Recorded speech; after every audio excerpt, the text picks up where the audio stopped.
Master plan 2021 के तहत DDA ने कहा है कि भाई अब दिल्ली में 7 साल में 5 से 6 लाख मकान बनेंगे और कुछ जगह जो है वो चिन्हित की गई है और ये मकान जो है पब्लिक प्राइवेट पार्टनरशिप के तहत बनेंगे, यानी कि बिल्डर्स डेवलपर्स जो हैं वो इन मकानों को बनाएगा। डीडीए जो है मेजर इंफ्रास्ट्रक्चर जो है वो प्रोवाइड करेगा और जो बेसिक कम्युनिटीज होती हैं उनका ध्यान रखेगा।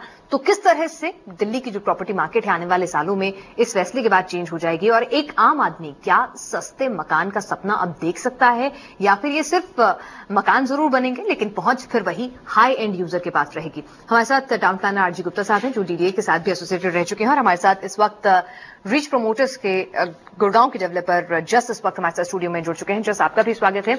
जस, आप इस फैसले को किस तरह से देख सकते हैं? डीडीए पहली बार इस तरह का कोई कदम उठा रहा है, तो डेवलपर्स इस फैसले को किस तरह से देख रहे हैं और साथ ही साथ आपको क्या लगता है कि जो प्रॉपर्टी मार्केट है दिल्ली की आने वाले 5 सालों में, क्योंकि जो एक अलग ही सैचुरेशन लेवल पे पहुंच चुकी है, एक आम आदमी सोच भी नहीं सकता है दिल्ली में घर का, तो उस पर कितना इफेक्ट डालेगी? देखिए, कहना बहुत डिफिकल्ट है इस पॉइंट पे, जबकि अभी इम्प्रिंट्स बाहर नहीं आए हैं, जबकि सारा कुछ अभी बाहर नहीं आया है। बट जो ओवरऑल मार्केट सिचुएशन लग रही है, जो ओवरऑल डिस्कशंस चल रही हैं, वो यही है कि जब प्राइवेट बिल्डर्स एंटर होंगे डीडीए के साथ इस पीपीसी मॉडल में, जैसे हमने देखा गुड़गांव में हुआ, जैसे हमने देखा और जगहों पे हुआ, तो बशर्त इंफ्रास्ट्रक्चर तो बढ़ेगा, सब कुछ बढ़िया रहेगा। बट जो हम एक सवाल जो अभी आपने पूछा कि क्या वो आम आदमी की रीच में रहेगा, तो उस पर डाउट लगता है कि वो आम आदमी की रीच पे रहेगा। बिकॉज जिस भी जगह पे ये आएगा वहां पे ऑलरेडी लैंड प्राइसेस इतने बड़े हुए हैं कि क्या जो बिल्डर है और डीडीए है, क्या वो आपस में उसको जोड़ पाएंगे? द कंस्ट्रक्शन क्वालिटी जो अगर हम बात कर रहे हैं, जैसे डीडीए के फ्लैट्स बनते हैं, अफोर्डेबल होते हैं, एप्लीकेशंस आती हैं, काफी कुछ होता है, तो क्या इस सिचुएशन में वो प्राइस रख पाएगी? बिकॉज कंस्ट्रक्शन क्वालिटी उनको अच्छी देनी पड़ेगी, उनको हाई राइज पे जाना पड़ेगा, उनको डेवलप करना पड़ेगा। बिकॉज ये अगर एक प्राइवेट डेवलपर साथ में जुड़ता है तो ये उसके भी ब्रांड वैल्यू, ब्रांड इमेज का सवाल होता है। जी, हमारे साथ गुप्ता साहब भी इस वक्त जुड़े हुए हैं। गुप्ता साहब, किस तरह से इसको देखें कि भाई डीडीए जो है वो प्राइवेट बिल्डर्स को कहेगा कि भाई ये हमारी जमीन है या हमने जमीन खरीदी है या आप जमीन खरीदिए, अपने आप बनाइए, हम आपको बेसिक सुविधा देते हैं। तो ऐसे में फिर तो बिल्डर तय करेगा कि प्राइस क्या होंगे और वो अपने मनमाने प्राइस रख सकता है, या फिर इसमें कुछ स्कोप है या कुछ इस तरह के रूल्स रेगुलेशन जो है वो छोड़े गए हैं, कुछ गाइडलाइंस ऐसी छोड़ी गई हैं जिसमें आम आदमी के लिए अफोर्डेबल हाउसिंग का सपना जो है वो भी साथ साथ डीडीए इस पब्लिक प्राइवेट पार्टनरशिप जो है इसके तहत पूरा कर सके? लोग जितने हमारे डेवलपर्स बिल्डर्स हैं दिल्ली में बहुत अच्छे हैं। आप उनसे बोले वो सेक्शन 6, 7, 8 पढ़े डीडी एक्ट का, जो दिल्ली डेवलपमेंट एक्ट है, सेक्शन 6 पढ़े, 7 पढ़े, 8 पढ़े। मतलब गवर्नमेंट प्राइस भी कंट्रोल करेगी, गवर्नमेंट ये भी देखेगी प्लान सारे पास कराने पड़ेंगे इनको, चाहे वो ट्रंक इंफ्रास्ट्रक्चर कोई भी हो। बिगेस्ट प्रॉब्लम पार्किंग की आ रही है। अब दिल्ली में कहीं चले पार्किंग प्रॉब्लम बहुत ज्यादा है, and we want permit any house without parking problems. ये पक्की बात है। हमें सेक्शन 6, 7, 8 में बहुत पावर है, डीडीए को बहुत ज्यादा पावर्स है। उस पावर के अकॉर्डिंग जितना भी कंट्रोल होगा, चाहे पैसे का हो, चाहे पार्किंग का हो, चाहे पानी का हो, चाहे बिजली का, सबका कंट्रोल करेंगे। बिना उसके बाद बनने वाली नहीं है। अब सवाल प्राइस का आता है, पर नेचुरली प्राइस जो होगी सब सोच कर करना पड़ेगा। They can take some profit, not too much profit. Marginal profit तो लेना पड़ेगा और लेना चाहिए, बिना उसके आदमी कोई काम क्यों करेगा? सो कंट्रोल डीडीए का कंप्लीट होगा, जो कि डीडीए को पावर है, एक्ट के अंदर पावर है कंट्रोल की। जी, चलिए, तो डीडीए का कंट्रोल रहेगा, चाहे वो प्राइसिंग हो और तमाम जो दूसरी चीजें हैं कि तमाम गाइडलाइंस जो है फॉलो हो रही हैं कि नहीं।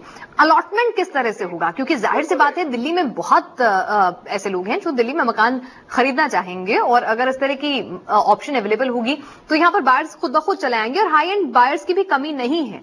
तो ऐसे में इसका अलॉटमेंट को लेकर क्या कुछ होगा? वो बिल्डर के हाथ में होगा, डीडीए तय करेगा, ड्रॉ होगा, कैसे होगा?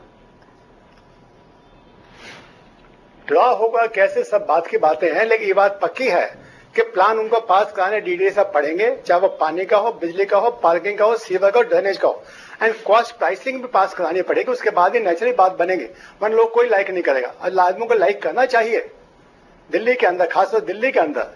दिल्ली में जगह कोई कमी नहीं है। मैं यहां तक बता दूं आपको कि जो मकान आज से 50 साल पहले बने थे, सबके सब दोबारा बनने हैं। दिल्ली में प्रोविजन है मास्टर प्लान में, रीप्लान, रीडेवलप, रिकंस्ट्रक्ट। बिना उसके बाद बनने वाली नहीं है। जितनी आज के अनुसार सब टूट टूट के बनेगी, नेचुरली बनेगी, वो सब अफेक्टेड है। सब टूट के बननी है चीजें, जो है बहुत बननी है, बहुत बननी है, बहुत स्कोप है दिल्ली के अंदर बनने का। क्या दिक्कत सारी क्या ट्रांसपेरेंसी नहीं है, लोगों को पता नहीं दिल्ली क्या है, दिल्ली में कहां स्कोप है बनने का, लोगों को पता नहीं है। वो मास्टर प्लान को पढ़ना पड़ेगा बेचारों, सब अच्छे आदमी है, सब ये पढ़ना पड़ेगा, उसके बेस पे चलना पड़ेगा। जी चलिए, तो उस पहलू पर भी बातचीत होगी जो आप रीडेवलप रिकंस्ट्रक्ट की बात कर रहे हैं कि वो किस तरह से होगी, कि क्या अनऑथराइज कॉलोनी जो है जहां बेतरतीब तरीके से मकान बने हैं वहां पर क्या गगनचुंबी इमारतें आ जाएंगी, हाई राइज बिल्डिंग ही एक ऑप्शन बचा है दिल्ली के भीतर, इस पर भी होगी बातचीत। लेकिन एक ब्रेक के बाद एक बार फिर से आपका स्वागत है। चुनावी साल है, ऐसे में एक और शगुफा आया है और वो शगुफा ये है कि भाई मास्टर प्लान 2021 के तहत 7 साल के भीतर 5 से 6 लाख मकान जो है बनकर तैयार होंगे। बिल्डर्स की भी मदद ली जाएगी और कुछ गाइडलाइंस ऐसे हैं जिसमें बिल्डर जो है सीधे किसानों से या ओनर्स से जमीन खरीदकर उसको डेवलप कर सकते हैं। डीडीए का भी एक इंपॉर्टेंट रोल रहेगा, उसी पर हम चर्चा कर रहे हैं। हमारे साथ टाउन प्लानर गुप्ता साहब भी इस वक्त जुड़े हुए हैं और साथ ही साथ हमारे साथ जस भी हैं। जस से एक सवाल लेते हैं। जस, आप ये बताइए कि जिस तरह से गुप्ता साहब ने कहा कि सख्त रूल होंगे, प्रॉफिट मार्जिन लो रखे जाएंगे, कुछ गाइडलाइंस ऐसी भी होंगी कि भाई इकोनॉमिकली वीकर सेक्शन के लिए भी खासतौर से मकान बनाने होंगे क्योंकि सरकार का मामला है पूरा का पूरा, तो एक गवर्नेंस का मामला है। तो ऐसे में एक डेवलपर अपने आउटसाइड दिल्ली प्रोजेक्ट्स को छोड़कर दिल्ली में कम मार्जिन पे प्रोजेक्ट डेवलप करने में कितना इंटरेस्टेड होगा? देखिए, इसमें दो चीजें हैं। एक, जैसे हमने बात किया इकोनॉमिक वीकर सेक्शन, तो ईडब्ल्यूएस तो आज की डेट में गुड़गांव में भी कोई भी डेवलपर है या किसी भी जगह कोई भी डेवलपर है, एज पर गाइडलाइंस उसको वो देना ही पड़ता है। If that is in a complex तो वो उनको देना ही है। जहां अगर हम बात करें कि इसके अंदर कुछ ना कुछ ल्यूक्रेटिवनेस होनी चाहिए, जो बिल्डर, अच्छे बिल्डर, नामी बिल्डर अगर अपने खुद के प्रोजेक्ट जो नोएडा में कर रहे हैं, गुड़गांव में कर रहे हैं, उनको छोड़ के अगर डीडीए के साथ हाथ मिलाते हैं और दिल्ली में वो प्रोजेक्ट लॉन्च करते हैं तो उसमें कुछ ना कुछ उनको मार्जिन्स अच्छे होने चाहिए। पर जैसे अभी बात हुई, गुप्ता जी ने कहा कि कम से कम मार्जिन पे काम किया जाएगा, तो उसमें सिर्फ एक जो अच्छा फायदा बिल्डर्स की तरफ दिखता है कि जो भी उनके प्रोसेसेस हैं, जो भी डीडीए से सैंक्शंस आने हैं, जो भी चीजें आनी हैं, डीडीए की मौजूदगी में, डीडीए के साथ पार्टनरशिप में वो चीजें जल्दी प्रोसेस हो पाएंगी। तो जो हम देखते हैं कि अगर आज लैंड ली और उसको 1 साल 1.5 साल लाइसेंस में लगा या कई चीजों में लगा, वो काम बहुत जल्दी होना शुरू हो जाएगा। और क्योंकि डीडीए की अपनी इन्वॉल्वमेंट है तो कॉम्प्लेक्स में लाइफ और चीजें जल्दी आएंगी। वो एक बहुत ल्यूक्रेटिव फैक्टर होगा एक डेवलपर के लिए कि दिल्ली में प्रोजेक्ट करके अपना ब्रांड एस्टैब्लिश करके, और जाहिर सी बात है कुछ मार्जिन अच्छा मिलेगा तभी वो लोग भी इंटरेस्टेड होंगे जो नामी नाम है बिल्डर्स में दिल्ली में आने। चलिए, तो एक चलते चलते एक सवाल गुप्ता जी से भी। गुप्ता जी, आपको क्या लगता है कि ये जो पूरा का पूरा प्रोजेक्ट है, एक आप डीडीए के साथ भी एसोसिएटेड रहे हैं, टाउन प्लानर भी हैं, तो किस तरह से आप इसको एक पूरी एक कंसेप्ट के तौर पर देखते हैं? बड़ी सीधी बात है। प्लानिंग की डेफिनेशन ये है, planning physical plan, financial plan, time plan, direction plans, चारों प्लान बनाने पड़ेंगे हर एक को जो है, और वो चारों प्लान डीडीए से पास होंगे। प्रॉफिट एकदम मिलेगा ना मिलने का सवाल पैदा नहीं होता। कोई आदमी काम क्यों करेगा बिना प्रॉफिट के? एकदम मिलेगा, लेकिन जी उसका बाकायदा physical plan, financial plan, time plan, direction plan, पूरे 4 प्लान बना करके डीडीए से अप्रूव कराने चाहिए। उसमें इनको ही फायदा है। हम चाहते हैं कि मकान सबके लिए बने, चाहे ईडब्ल्यूएस हो चाहे इलाइट्स हो, सबके लिए। नेचुरली एचआईजी से प्रॉफिट लेंगे, ईडब्ल्यूएस को प्रॉफिट उसको कम पैसों में देंगे, सब बैलेंस रखकर चलना पड़ेगा जी। कैसा मुश्किल काम नहीं है, ऐसी बात नहीं है, सब होगा, बिल्कुल ठीक होगा जी। चलिए, तो सब ठीक होगा, यही सबको उम्मीद भी है।